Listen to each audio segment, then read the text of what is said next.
तो friends, internet पे बहुत सारी रेसिपी रोजाना शेयर होती हैं। तो मैं भी आज आपके लिए बहुत ही आसान और एक नई तरीके की रेसिपी लेके आई हूँ। उसके लिए मैंने यहाँ पे आधी कटोरी सूजी ली है। तो ये थोड़ी मोटी वाली सूजी है। उसके लिए हम यहाँ पे इसे मिक्सी जार में डालेंगे। हम थोड़ी देर के लिए चला लेंगे और इसे हमें इस तरह से बना लेना है। और अगर आपके पास बारीक वाली सूजी है तो उसे यहाँ पे आपको पीसने की जरूरत नहीं है।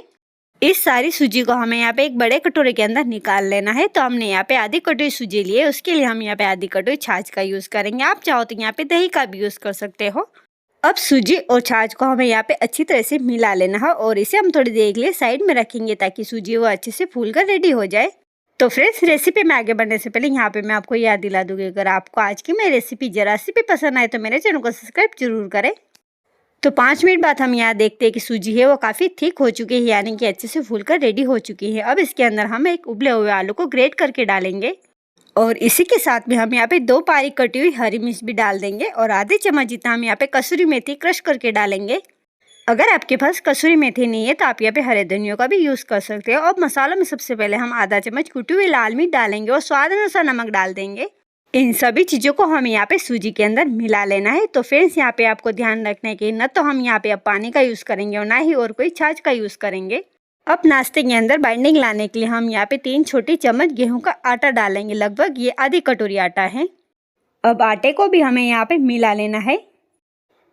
तो आलू के अंदर खूब सारा मॉइस्चर होता है, इसीलिए हमें यहाँ पे पानी की जरूरत नहीं है और हमें यहाँ पे एक मुलायम सा आटा लगा के तैयार कर लेना है। और आटा लगाते समय अगर आपको लगे कि आपका डो है वो ढीला है तो आप यहाँ पे और भी गेहूं के आटे का यूज़ कर सकते हो। हमारा नाश्ता और भी मुलायम बन के तैयार हो उसके लिए हम यहाँ पे 2 छोटी चम्मच जितना तेल डाल देंगे। तो कभी कभी हमारे बच्चे टिफ़िन के अंदर रोटी सब्जी ले जाते बोर हो जाते हो तो आप उन्हें इस तरह से ये पराठा बना के दे सकते हो। उन्हें बहुत ही पसंद आएगा और उनका टिफिन आपको खाली ही मिलेगा और हमेशा वो इसी नाश्ते की मांग करेंगे। और इसे खाने के लिए हमें ना तो किसी सॉस और ना ही किसी चटनी की जरूरत पड़ने वाली है। तो आटा हमने अच्छी तरह से लगा लिया है। चलिए अब इनके हम पराठे बना लेते हैं। उसके लिए हम यहाँ पे एक मीडियम साइज की लोई बना के तैयार करनी है और इसे हम सूखे आटे में अच्छे से कोट कर लेंगे। और सबसे पहले हम इस तरह से हाथों से इसे सेट कर लेंगे।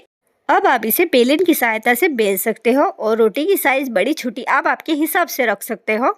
रोटी बनके हमारी तैयार है। अब इसके हम तवे के ऊपर डालेंगे और डालने से पहले हमें यहाँ पे तवे को पहले तेल से ग्रीस कर लेना है ताकि जब हम पराठे को सेके तो वो नीचे से जले नहीं। फ्रेंड्स, इन पराठे को आप बना के बच्चों के टिफिन में भी देख सकते हो या फिर आप कहीं बाहर जा रहे हो तो भी आप इन पराठों को बना के ले जा सकते हो। ये पराठे लंबे टाइम तक बहुत ही सॉफ्ट ही बन के रहते हैं और इन पराठे को बनाते समय हमें यहाँ पे कोई झंझट करने की जरूरत नहीं है, बड़ी आसानी से बन के तैयार हो जाते हैं। हमें जैसे हम नॉर्मल पराठे सेकते हैं उसी तरह से हमें इस पराठे को भी सेक लेना है। फ्रेंड्स, आपने आलू के पराठे या फिर प्याज के पराठे या फिर मूली या फिर गोभी के पराठे तो कई बार बना के खाए होंगे, लेकिन आपने इस तरह से ये पराठे कभी नहीं बनाए होंगे। वाकई में आप इन पराठे को बनाना आपकी फैमिली में सभी को बहुत ही पसंद आएंगे और साथ में ये पराठे उनके फेवरेट भी होने वाले हैं। ये तो आपको देखकर ही पता चल रहा हो कि ये पराठे कितने टेस्टी बन के तैयार हुए। तो हमने इसी तरह से सारे पराठे बना के तैयार कर लिए हैं और ये सारे पराठे बहुत ही सॉफ्ट बन के तैयार हुए हैं। और सब इन पराठों की सबसे अच्छी बात तो ये कि इन्हें खाने के लिए न तो किसी सॉस, चटनी, ना ही किसी सब्जी की जरूरत पड़ने वाली है। तो अगर आपको आज की मेरी रेसिपी पसंद आए तो इसे लाइक करें, अपने दोस्तों का शेयर जरूर कीजिएगा और अगर आप मेरे चैनल पर नए हैं तो मेरे चैनल को सब्सक्राइब जरूर करें। Thank you for